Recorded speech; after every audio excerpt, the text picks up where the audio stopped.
수업 내에서도 아 내가 앉아 있어야 되겠구나. 그리고 친구들이 이제 나가니까 같이 나가야 되겠구나. 눈치가 생기는구나. 눈치가 네. 생기는 거죠. 비슷한 애들은 이 아이가 도와주려고 해요. 제 아들이 이제 이런 도움을 주려고. 다른 애보다 잘하는 건 없어요? 감각이 많이 발달이 돼요. 네. 특히 시각이. 그러다 보니까 눈으로 뭔가를 빨리 캐치를 해요. 그렇죠. 구독자님들한테 좀 해주고 싶은 이야기가 있으신지. 수용 언어가 되게 좋아지면서 웬만큼 심부름이나 아니면 앞뒤 상황에 대해서 스스로 추론이 가능해요. 예를 들어서 아까 말씀드렸다시피 엄마가 예를 들어서 뭐 청소기를 든다 그러면 자기가 카페트를 이거 올리든가 그 다음에 대해서도 스스로 추론할 수 있고 그게 학습으로까지도 가는 것 같아요.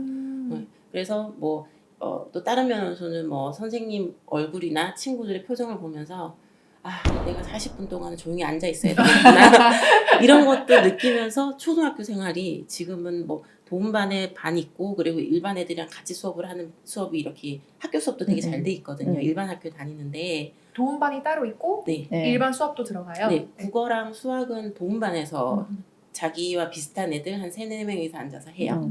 그리고 그 나머지 미술이나 체육이나 음악은 일반 애들이랑 같이 통합반을 일반 교실에 가서 하고 네. 이렇게 좀 나눠져서 수업을 하는데 그 수업 내에서도 아 내가 앉아 있어야 되겠구나. 그리고 친구들이 이제 나가니까 같이 나가야 되겠구나. 눈치가 네, 생기는구나. 눈치가 네. 생기는 거죠. 화장실에 갈 때는 저 형아랑 같이 가야 되겠다. 이런 것까지도 생겨가지고 친구들 사이에 상호작용도 생기고 그리고 수업 시간에도 똑바른 애로 이제 선생님이 얘기를 하시는 거죠. 친구도 생겼나요?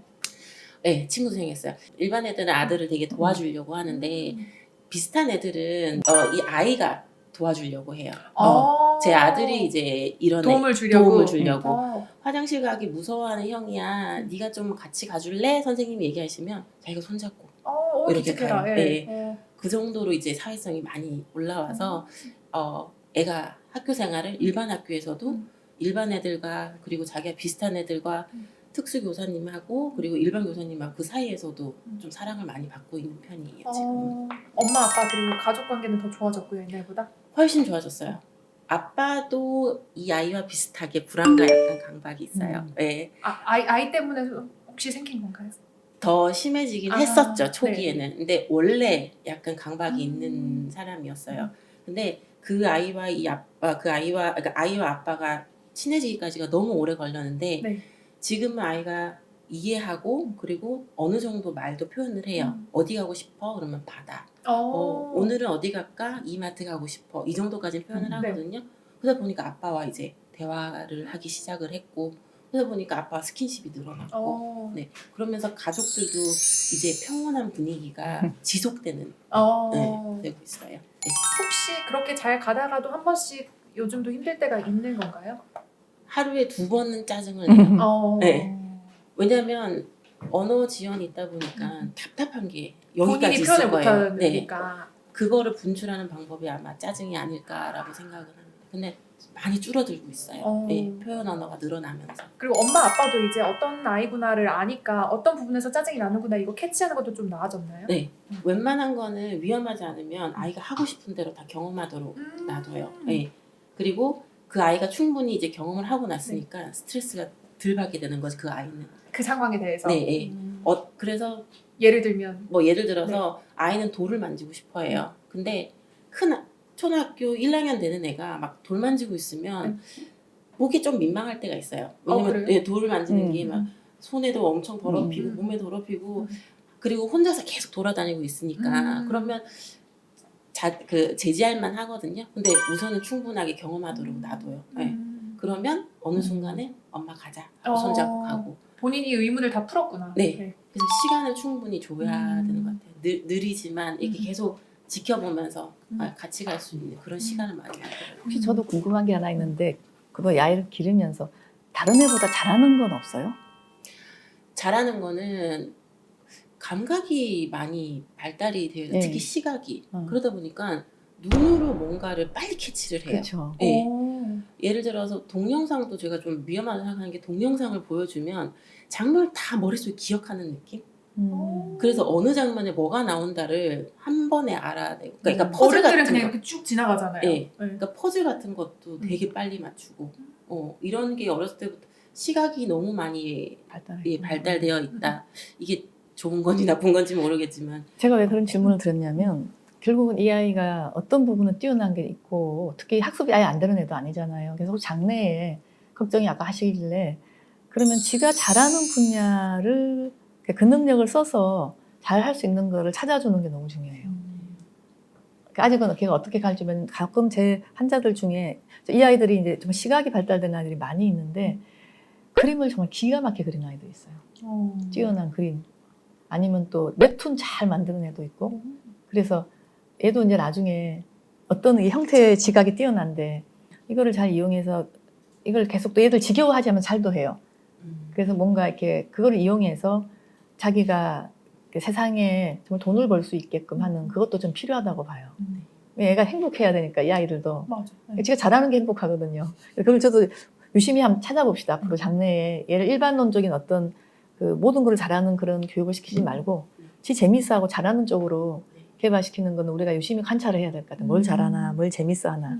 저도 보니까 얘가 감각에 굉장히 민감한 게 있어요. 그래서 그것도 방해 별로 안 하고 싶었어요. 저도 이제 그거를 하지 마라 그럴 문제가 아니라 이걸 충분히 하고 나서는 딴 길로 바로 오니까 좋은데 내가 이걸 왜 할까? 저도 가끔 보면 제 진료실을 와도 얘가 바깥에 이렇게 가면 차 같은 거에 지나가는 이런 것들이 조금 저는 모르는데 조금만 지나가면 딱 가가지고 이렇게 변한 거를 보고 다시 오는 정도로 캐치를 빨리 해요. 진짜.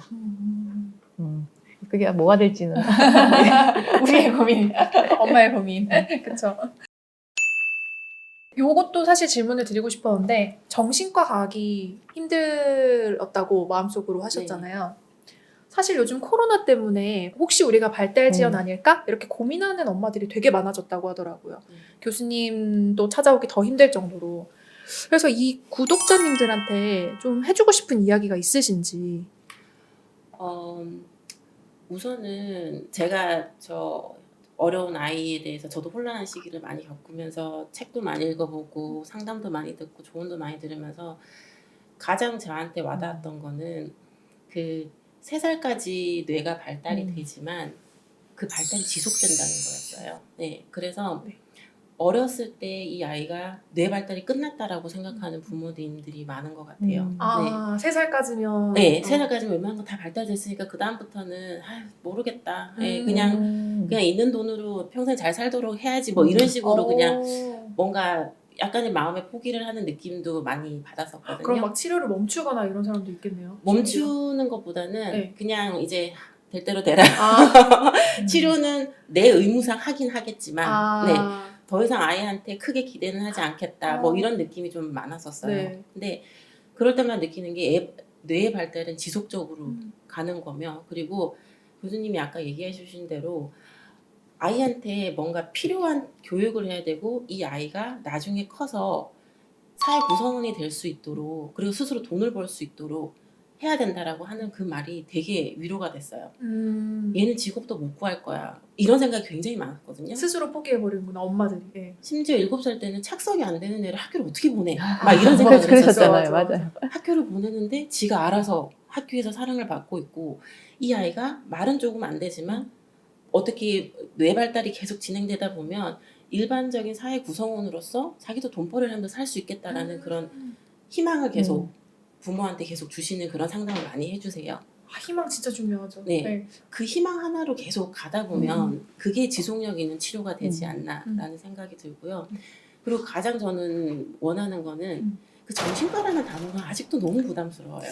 근데 정신과를 정신과로 하고 안 할 수도 없고, 그죠? 그래서 이름이 정신건강의학과라고는 하는데 정신자가 아무래도 한국인들한테 주는 어감이 이게 뻐꾸기 둥지로 날아간 새 그 영화처럼 생각하는 우리만의 그쵸. 어떤 독특한 낙인 효과라고 봐요. 그래서 저도 한동안에 특히 발달이 어려운 아이들은 좀 다른 정신질환하고 많이 다르거든요. 그래서 발달의학과로 해야 되지 않을까. 발달의학과도 괜찮다. 차라리 그러면 더 쉽게 들어오지 않을까. 이게 이름이 네네. 주는 이런 중압감.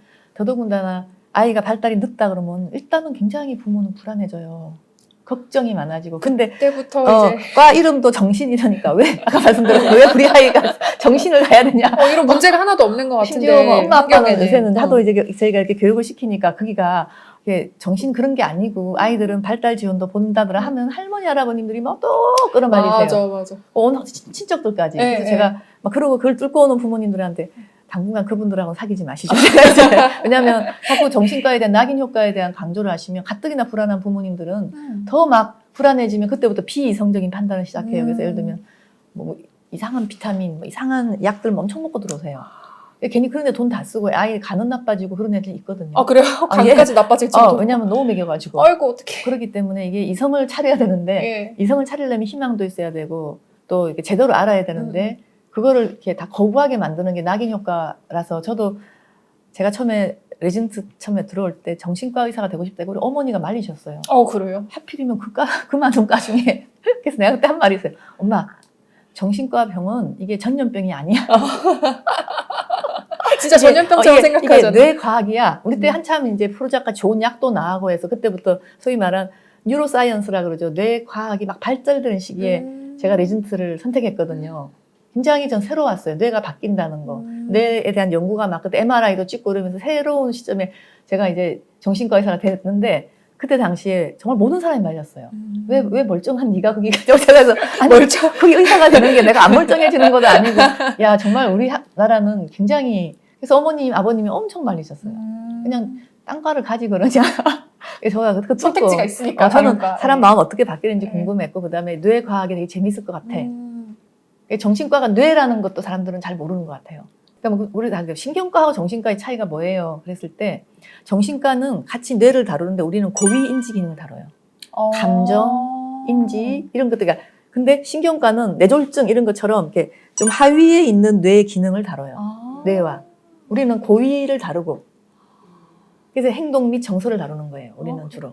그렇게 생각하면 아주 의학에서는 명쾌한데 일반인들 입장에서는 이제 그 떡국이 둥지를 날아가면서 그 영화가 그냥 저는 참 너무 마음이 아픈데 그런 생각을 많이 하게 되는 것부터 깨는 게 중요하고 오늘 정말 용감하게 그 말씀 지적해 주셔서 많은 부모님 떨고 계신 부모님들이 그 정신이 아니었냐 빨리 예약해야겠다 그런 분이 계실 것 같아요. 가장 부모들이 궁금한 거는 의사들한테 꼭 항상 물어봐요. 네. 이 아이가 커서 어떻게 될 것 같아요? 대학교는 갈 수 있을까요? 여러 가지 그 미래에 대해서 되게 궁금을 해요. 예를 들면 좀 직장에 아이들이 오면 한 90%에서 만 15세가 되면 좋아집니다 라고 해줄 수 있어요. 그러면 이 아이들 예후가 어떻게 될까 하고 제가 이제 오늘 설명을 좀 드릴 아이들이 3명이 있는데 네.